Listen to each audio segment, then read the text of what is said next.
કાશ પટેલે ભગવદ્ ગીતા પર હાથ રાખી એફબીઆઈના ડિરેક્ટર તરીકે શપથ લીધા. આણંદ સાથે ખાસ કનેક્શન. ભારતીય મૂળના કાશ પટેલે અમેરિકાની ફેડરલ ઇન્વેસ્ટિગેશન એજન્સી એફબીઆઈના ડિરેક્ટર તરીકે કાર્યભાર સંભાળ્યો છે. શનિવારે આયોજિત શપથ ગ્રહણ સમારોહમાં તેમણે ભગવદ્ ગીતા પર હાથ રાખીને શપથ લીધા હતા. તે એફબીઆઈનું નેતૃત્વ કરનારા 9મા વ્યક્તિ બન્યા. વોશિંગ્ટન ડીસીમાં આઇઝનહોવર એક્ઝિક્યુટિવ ઓફિસર બિલ્ડિંગ ખાતે આયોજિત એક સમારોહમાં યુએસ એટર્ની જનરલ પામ બોન્ડીએ તેમને શપથ લેવડાવ્યા હતા. અમેરિકન પ્રમુખ ડોનાલ્ડ ટ્રમ્પે કાશ પટેલની નિમણૂકની ખૂબ પ્રશંસા કરી. તેમણે કહ્યું કે એફબીઆઈ એજન્ટોમાં કાશ પટેલની લોકપ્રિયતાને ધ્યાનમાં રાખીને નિર્ણય લેવો સરળ હતો.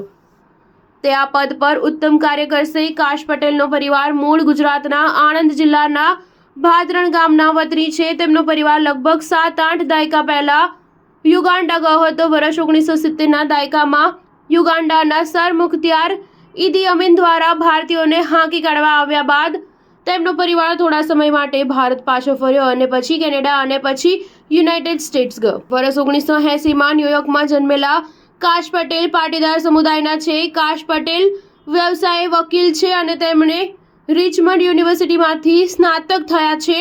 બાદમાં તેમણે ન્યૂયોર્કમાં કાયદાની ડિગ્રી અને યુનિવર્સિટી કોલેજ લંડનમાંથી આંતરરાષ્ટ્રીય દાયકામાં પ્રમાણપત્ર મેળવ્યું. તેમણે અગાઉ કાર્યકારી સંરક્ષણ સચિવ ક્રિસ્ટોફર મિલરના ચીફ ઓફ સ્ટાફ તરીકે પણ સેવા આપી હતી. સ્ટાર ન્યૂઝ 7 હંમેશા સચ્ચાઈની સાથે.